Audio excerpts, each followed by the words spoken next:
दोस्तों, आखिरकार 10 दिन बाद मिल गई अर्चना तिवारी। जी हाँ, वही अर्चना तिवारी जिसके केस ने पूरे देश को हिलाकर रख दिया था। पुलिस पिछले 10 दिनों से लगातार उसकी तलाश में लगी हुई थी।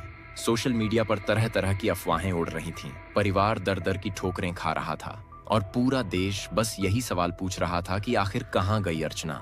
और अब अचानक यह खबर आती है कि वह सुरक्षित मिल चुकी है। लेकिन यह खबर जितनी राहत देती है, उससे कहीं ज्यादा सवाल खड़े कर देती है। आखिर वह इतने दिनों तक कहाँ थी, किसके साथ थी? क्या उसे जबरन उठाया गया था या फिर वह खुद अपनी मर्जी से किसी के साथ चली गई थी? इन सभी सवालों के जवाब में असली कहानी छिपी हुई है। लेकिन इन सवालों का जवाब ढूंढने से पहले आपको इस केस की पूरी पृष्ठभूमि समझनी होगी। तभी आप इस रहस्य को सही तरीके से समझ पाएंगे। क्योंकि यह कहानी सिर्फ एक लड़की के गायब होने की नहीं है। यह कहानी है एक ऐसे रहस्य की जिसने पुलिस से लेकर समाज और मीडिया सबको उलझा कर रख दिया है। तो चलिए शुरुआत से समझते हैं। दोस्तों, मध्य प्रदेश के कटनी जिले की रहने वाली अर्चना तिवारी एक बेहद होनहार और महत्वाकांक्षी लड़की थी। बचपन से ही पढ़ाई में तेज थी और उनका सपना था सिविल जज बनना। माता पिता ने हमेशा उसका साथ दिया क्योंकि उन्हें विश्वास था कि उनकी बेटी एक दिन परिवार का नाम रोशन करेगी। स्कूल की पढ़ाई पूरी करने के बाद अर्चना ने लॉ कॉलेज में दाखिला लिया और फिर सिविल जज की तैयारी के लिए इंदौर आ गई, जहां वह सत्कार गर्ल्स हॉस्टल में रह रही थी। 7 अगस्त 2025 का दिन था। रक्षाबंधन नजदीक था। अर्चना बहुत उत्साहित थी।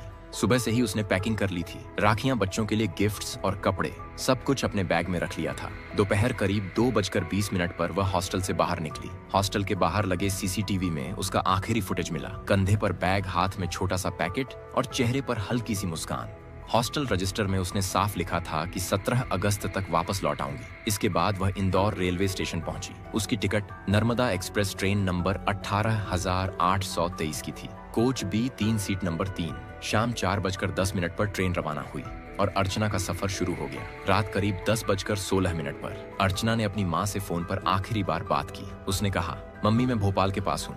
ट्रेन सही समय से चल रही है।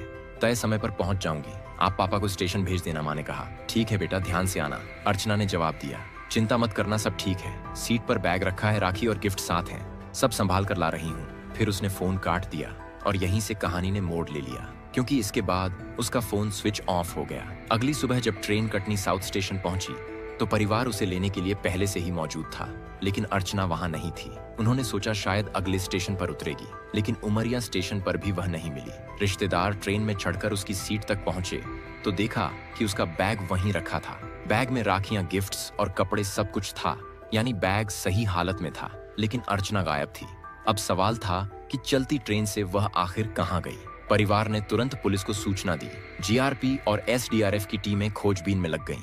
हर स्टेशन, हर ट्रैक, हर गांव की तलाशी ली जाने लगी, लेकिन कोई सुराग हाथ नहीं आया। पुलिस ने जब सीसीटीवी फुटेज खंगाले तो 2 अहम बातें सामने आईं। पहला यह कि हॉस्टल से निकलने के बाद अर्चना एक कार से स्टेशन पहुंची थी, यानी कोई उसे छोड़ने आया था। दूसरा बड़ा खुलासा यह हुआ कि रानी कमलापति स्टेशन भोपाल पर अर्चना ट्रेन से उतरते हुए नजर आई, यानी आधिकारिक तौर पर आखिरी बार वहीं दिखाई दी। इसके बाद जैसे वह हवा में गायब हो गई। भोपाल से आगे किसी भी स्टेशन पर उसकी कोई झलक नहीं मिली। कोच B3 में बैठे यात्रियों से पूछताछ की गई। कुछ ने बताया कि भोपाल तक वह अपनी सीट पर थी, लेकिन उसके बाद किसी ने नहीं देखा। वहीं एक यात्री ने बयान दिया कि रात 11 बजे के करीब अर्चना टॉयलेट की तरफ गई थी, लेकिन उसके बाद वह लौटकर नहीं आई। इस बयान ने मामले को और पेचीदा कर दिया। पुलिस ने मोबाइल कॉल डिटेल खंगाली और पाया कि उसकी आखिरी लोकेशन नर्मदापुरम जिले के नर्मदा रेलवे ब्रिज के पास की थी। यह जगह बेहद सुनसान है और रात के समय वहां सिर्फ गहरा पानी और जंगल है। अब यहाँ से अटकलें शुरू हुई कि कहीं अर्चना नदी में गिर तो नहीं गई। कुछ का कहना था उसे धक्का दिया गया, जबकि कुछ लोग इसे किडनैपिंग बता रहे थे। एसडीआरएफ और एनडीआरएफ की टीमों ने नर्मदा नदी में सर्च ऑन ऑपरेशन चलाया। घंटों तक गोताखोरों ने पानी में तलाश की। बोट्स और फ्लड लाइट्स का इस्तेमाल किया गया, लेकिन कोई ठोस सबूत नहीं मिला। न कपड़े, न बैग, न किसी तरह का मानवीय सुराग। इसी बीच सोशल मीडिया पर अफवाहों का दौर शुरू हो गया। कुछ लोग कह रहे थे कि अर्चना का किसी लड़के के साथ अफेयर था और वह उसी के साथ भाग गई है, लेकिन पुलिस की जांच में ऐसा कोई सबूत नहीं मिला। कॉल डिटेल में कोई संदिग्ध बातचीत नहीं मिली। बैग ट्रेन में ही पड़ा मिला, जो दर्शाता है कि वह अचानक और अनचाही परिस्थिति में गायब हुई। हालांकि हॉस्टल के सीसीटीवी में एक और राज खुला। 6 अगस्त को, यानी घटना से एक दिन पहले, अर्चना को छोड़ने एक लड़का आया था और कार कोई टैक्सी नहीं बल्कि निजी वाहन था। यह भी साफ हुआ कि अर्चना कई बार इसी कार से आती जाती थी। यानी उस लड़के और अर्चना के बीच लगातार संपर्क था। अब पुलिस इस लड़के की तलाश में जुट गई, लेकिन परिवार इन सभी बातों को खारिज करता रहा। उनका कहना था कि अर्चना ऐसा कदम कभी नहीं उठा सकती। वह न तो घर छोड़कर भाग सकती है और न ही पढ़ाई और परिवार को छोड़ सकती है। दूसरी ओर सोशल मीडिया पर कुछ लोगों ने इसे लव जिहाद से जोड़ दिया। कुछ कह रहे थे कि यह एक सुनियोजित साजिश है। वहीं कांग्रेस और स्थानीय संगठनों ने अर्चना को ढूंढ निकालने वाले को इनाम देने की घोषणा कर दी। पूरे देश में ऑल इंडिया अलर्ट जारी कर दिया गया। लेकिन असली सवाल अभी भी वही था कि चलती ट्रेन से वह आखिर कहां गई। अब तक पुलिस की जांच में इतने ही तथ्य सामने आए थे। उसका मोबाइल स्विच ऑफ हुआ था, हॉस्टल के बाहर उसे छोड़ने आने वाला लड़का संदिग्ध था और भोपाल स्टेशन पर आखिरी बार उसका सीसीटीवी फुटेज मिला था। नर्मदा ब्रिज के पास उसका मोबाइल स्विच ऑफ हुआ था। हालांकि नर्मदा ब्रिज तक के सभी सुराग सामने आने के बाद भी पुलिस के हाथ कोई ठोस सबूत नहीं लग रहा था। लेकिन जांच यहाँ नहीं रुकी। हर छोटे बड़े सुराग को जोड़ा गया और इसी बीच एक नया मोड़ आया। 11 अगस्त को अचानक नर्मदापुरम जिले के पपरिया इलाके से एक वीडियो सामने आया जिसमें एक लड़की दिखाई दी। दावा किया गया कि यह लड़की अर्चना तिवारी ही है। वीडियो बनाने वाले लोगों ने कहा कि जब हमने उससे पहचानने की कोशिश की तो वह तुरंत घबराकर भागने लगी और कुछ ही दूरी पर खड़े एक युवक के साथ तेज कदमों से निकल गई। यह वीडियो सोशल मीडिया पर वायरल हो गया। हजारों लोगों ने इसे शेयर किया।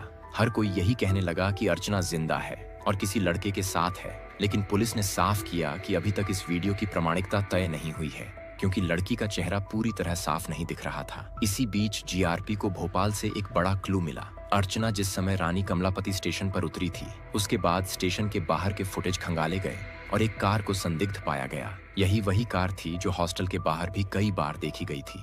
पुलिस ने कार नंबर से उसके मालिक की पहचान की और पता चला कि यह गाड़ी इंदौर के एक युवक के नाम पर रजिस्टर्ड है। युवक का नाम सामने आते ही पुलिस ने उसके घर और ठिकानों पर दबिश दी, मगर वह फरार मिला। मोबाइल भी बंद था। अब शक और गहरा हो गया कि कहीं अर्चना इसी के साथ तो नहीं गई। 12 अगस्त को एक और बड़ा खुलासा हुआ। पुलिस ने अर्चना के बैंक अकाउंट और यूपीआई ट्रांजैक्शन की डिटेल्स निकाली तो पाया कि 8 अगस्त के बाद से उसके अकाउंट से कोई लेन देन नहीं हुआ था, यानी उसके पास पैसों का इस्तेमाल करने का कोई मौका नहीं मिला। यह भी साफ हुआ कि उसका फोन 7 अगस्त की रात 10:20 के बाद कभी ऑन ही नहीं हुआ। यानी अर्चना स्वेच्छा से गई होती तो कम से कम अपना फोन ऑन करती और पैसों का इस्तेमाल करती, मगर ऐसा नहीं हुआ। इसका मतलब था कि या तो वह किसी के दबाव में थी या उसे बंधक बनाकर रखा गया था। इसी बीच 14 अगस्त को पुलिस के पास एक गुप्त सूचना आई कि जबलपुर के पास एक मकान में एक लड़की को छुपाकर रखा गया है। टीम ने तुरंत छापा मारा, लेकिन वहां सिर्फ 2 युवक मिले। लड़की कहीं नहीं थी। हालांकि मौके से कुछ कपड़े और किताबें बरामद की गईं, जो शक पैदा करते थे कि यहाँ किसी लड़की को रखा गया था। इसी रात सोशल मीडिया पर फिर एक दावा फैला कि अर्चना पाकिस्तान सीमा पार कर चुकी है और यह लव जिहाद का मामला है। हालांकि पुलिस ने इस दावे को फर्जी बताया और कहा कि कोई ऐसा सबूत नहीं मिला। 15 अगस्त को जब पूरा देश स्वतंत्रता दिवस मना रहा था, तभी कटनी पुलिस ने एक प्रेस कॉन्फ्रेंस कर बड़ा खुलासा किया। उन्होंने कहा कि अर्चना की तलाश देश भर में की जा रही है और हमें कुछ पॉजिटिव क्लू मिले हैं। हमें भरोसा है कि बहुत जल्द वह सुरक्षित मिल जाएगी। इस बयान ने परिवार को थोड़ी राहत दी, लेकिन सवाल वही रहा कि आखिर वह है कहां। और फिर आखिरकार 17 अगस्त को देर रात खबर आई कि अर्चना तिवारी मिल चुकी है। पुलिस ने पुष्टि की कि वह सुरक्षित है और उसे मध्य प्रदेश छत्तीसगढ़ बॉर्डर इलाके से बरामद किया गया है। यह खबर आते ही पूरा कटनी जिला जश्न में डूब गया। परिवार की आंखों से आंसू बहने लगे, लेकिन इसके साथ ही रहस्य और भी गहरा हो गया। आखिर वह 10 दिन तक कहां थी, किसके साथ थी और किस हालत में थी? पुलिस सूत्रों के मुताबिक अर्चना को जिस जगह से बरामद किया गया, वहां वह अकेली थी, बहुत डरी हुई और मानसिक रूप से बेहद कमजोर हालत में थी। शुरुआती पूछताछ में उसने ज्यादा कुछ नहीं बताया, बस इतना कहा कि वह भोपाल से ट्रेन से उतरी थी और फिर किसी ने उसे बहला फुसलाकर अपने साथ ले लिया। डॉक्टरों की मेडिकल रिपोर्ट में आया कि उसके शरीर पर किसी तरह के चोट के निशान नहीं है, यानी उसे शारीरिक रूप से नुकसान नहीं पहुंचाया गया था, लेकिन मानसिक रूप से वह बहुत तनाव में थी। अब सवाल उठने लगे कि वह जिन 10 दिनों तक गायब रही, उस दौरान क्या हुआ? पुलिस ने जिस युवक की कार को संदिग्ध माना था, उसके लोकेशन डांटा और सीडीआर की जांच की तो पाया कि उसके फोन की लोकेशन भी उन्हीं इलाकों में पाई गई जहां अर्चना को अंत में बरामद किया गया था। यानी साफ था कि इस युवक का उससे कोई न कोई संबंध था, लेकिन अर्चना ने बयान में इस युवक का नाम लेने से इनकार कर दिया। उसने कहा कि वह किसी भी मामले में उसके खिलाफ कुछ नहीं बोलना चाहती। इस बयान ने मामले को और भी उलझा दिया, क्योंकि अब पुलिस के पास सबूत तो थे, लेकिन पीड़िता का बयान उसके खिलाफ नहीं था। सोशल मीडिया पर एक बार फिर बवाल मच गया। कुछ लोग कह रहे थे कि अर्चना अपनी मर्जी से गई थी और अब परिवार की इज्जत बचाने के लिए कहानी बदल रही है। वहीं कुछ लोग यह भी कह रहे थे कि वह किसी बड़े गैंग के जाल में फंस गई थी और अब डर की वजह से कुछ नहीं बोल पा रही है। पुलिस ने हालांकि साफ किया कि जांच जारी है और हर सुराग पर काम हो रहा है। अर्चना का परिवार अब भी यही कह रहा है कि उनकी बेटी निर्दोष है और वह खुद किसी के साथ नहीं गई, बल्कि उसे जबरन ले जाया गया था। मामले की सच्चाई क्या है, यह आने वाले दिनों में पुलिस की चार्जशीट और कोर्ट की सुनवाई में साफ होगा। लेकिन फिलहाल इतना तय है कि अर्चना तिवारी जिंदा और सुरक्षित है और यह पूरे समाज के लिए राहत की खबर है। दोस्तों, यही पूरी सच्चाई थी अर्चना तिवारी केस की। अब आपके दिमाग में जो भी सवाल हैं या इस केस पर आपकी जो भी राय है, हमें कमेंट में जरूर बताएं। इस वीडियो को ज्यादा से ज्यादा शेयर करें ताकि सच हर किसी तक पहुंचे और चैनल को सब्सक्राइब करना न भूलें ताकि आपको इस केस से जुड़ी हर अपडेट सबसे पहले मिल सके।